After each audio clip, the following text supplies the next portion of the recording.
గత ప్రభుత్వంలో ఇసుక లారీ వచ్చి 8,000 రూపాయలు ఉండేది, లేదా 10,000 రూపాయలు ఉండేది. ఇప్పుడు టాటర్ ఇసుక 2,500 కదా, లారీ ఇసుక 4,000 రూపాయలే కదా. మరి చాలా తగ్గిందిగా, సగానికి సగం. మరి ఇంకేది ఫ్రీ ఫ్రీ ఫ్రీ అనింది ఎప్పుడు? గతం సంవత్సరంలో ఫ్రీగా వెళ్ళినాయి, అన్నీ చేసినాయి. మరి వాళ్ళు ఇబ్బందులు వాళ్ళు ఉంటాయి కదా, ఖర్చులు, ట్రావెలింగ్ ఛార్జీలు మరి ఎవడేస్తాడు? ఫ్రీ ఇసుక మరి ట్రావెలింగ్ ఛార్జీలు, లారీ ట్రాన్స్పోర్ట్ ఛార్జీలు అన్నీ మరి వాళ్ళు కాంట్రాక్టర్లు ఉంటారు కదా, దానికి గవర్నమెంట్ ఏమైనా తీసుకోదు కదా. అంత బాగానే ఉంది. ఇప్పుడు ఇసుక అయితే నో ప్రాబ్లం అన్న.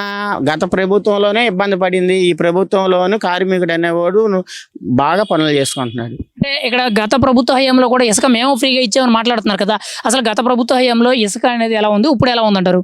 గత ప్రభుత్వంలో ఇసుక ఫ్రీగా ఇచ్చినప్పుడు మరి పనులు ఎందుకు ఆగిపోయినాయి? సంవత్సరం పాటు పనులు ఎందుకు ఆగిపోయినాయి అన్న? మరి ఫ్రీగా లేనప్పుడు ఇసుక టైట్ అయిపోయింది, కోరీలు మొత్తం అమ్మేసుకున్నారు, ఆ ఇసుక కబ్జా చేయబట్టే కదా ఆపారు వాళ్ళు ఆ టైంలో. ఇప్పుడు ఎక్కడ ఉన్నాయి? మాకు రన్నింగ్ అయిపోతున్నాయి పనులు, ఎక్కడ కూడా ఆగలేదే 2 సంవత్సరాల కాలంలో. బాగానే ఉంది. ఈ ప్రభుత్వం మాత్రం బాగా పనిచేస్తుంది. మరి ప్రధానంగా చూసుకుంటే ఇప్పుడు రెడ్ బుక్ రాజ్యాంగం నడుస్తుంది, రాష్ట్ర వ్యాప్తంగా దొంగ కేసులు, అక్రమ అరెస్టులు చేస్తున్నారని చెప్పి వైఎస్ఆర్సీపీ మాట్లాడుతుంది. ఎగ్జాంపుల్గా నిన్న ఏపీ లిక్కర్ స్కామ్కి సంబంధించి, గత ప్రభుత్వంలో జరిగిన లిక్కర్ స్కామ్కి సంబంధించి మాజీ మంత్రి కారుమూరి నాగేశ్వరరావు గారిని తన కొడుకు సునీల్ ఇద్దరిని అరెస్ట్ చేయడం జరిగింది. దీని మీద మీ అభిప్రాయం ఏంటి? దేనికి చేశారు ఆయన్ని? లిక్కర్ స్కామ్కి సంబంధించి స్కామ్ చేయబట్టి కదా అరెస్ట్ చేస్తారు, లేకపోతే వీళ్ళకి పని పట్టలేదే అండి. వాళ్ళు తప్పు చేశారు కాబట్టి ప్రభుత్వం వాళ్ళ పని వాళ్ళు చేసుకొని వెళ్తున్నారు. తప్పే ఉంది దాంట్లో. అంటే మరి ఇక్కడ కావాలనే దొంగ కేసులు పెడుతున్నారు, అసలు స్కామే జరగలేదు అంటున్నారు కదా, లిక్కర్ స్కామ్ అసలు జరగలేదు అంటున్నారు కదా గతంలో. మరి గతంలో చంద్రబాబు నాయుడు గారిని అరెస్ట్ చేశారు, దేనికి అరెస్ట్ చేశారు మీరు? ఆయన ఏమైనా తప్పు చేశాడా? ఏమైనా స్కాములు చేశాడా?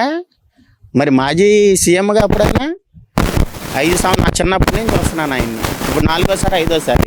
మరి అప్పుడు ఆయన అరెస్ట్ ఎందుకు చేశారు? మరి ఆయన ఏ తప్పు చేయలేదు, కావాలనే మరి 45 రోజులు మీరు రాజమండ్రి సబ్ జైల్లో పెట్టించారుగా మా సీఎం గారు. తప్పు కదా మరి అది. వాళ్ళు తప్పు చేశారు కాబట్టి వాళ్ళు అరెస్ట్ చేశారు.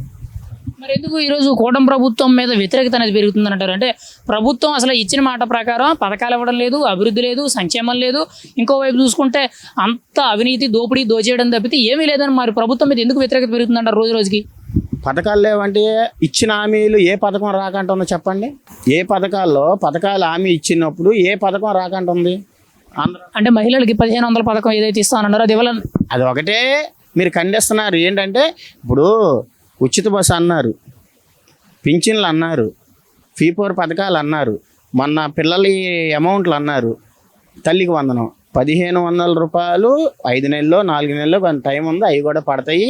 మాకు కూడా ఫోన్లో వస్తూ ఉంటాయి కదా, మాకు ఉన్నాయి కాబట్టి అవి కూడా పడతాయి, తప్పకుండా బాగా చేస్తాయి. ఫైనల్గా అయితే మీరేమంటారు, 2029లో ఎవరు మళ్ళీ ముఖ్యమంత్రి అవుతారు? జగన్మోహన్ రెడ్డి గారా, చంద్రబాబు నాయుడు గారా? అసలు మీ అభిప్రాయం ఏంటి ఒక సామాన్యుడిగా? జగన్మోహన్ రెడ్డి గారు అనే మాట వదిలేయండి. మళ్ళీ కూటమి ప్రభుత్వం 2009లో మళ్ళీ కూటమి ప్రభుత్వం రావాలి. తిరుపతిలో వెంకన్న, శ్రీశైలం మల్లన్న, సెంటర్లో ఉమన్న మళ్ళీ రావాలి మా చంద్రన్న.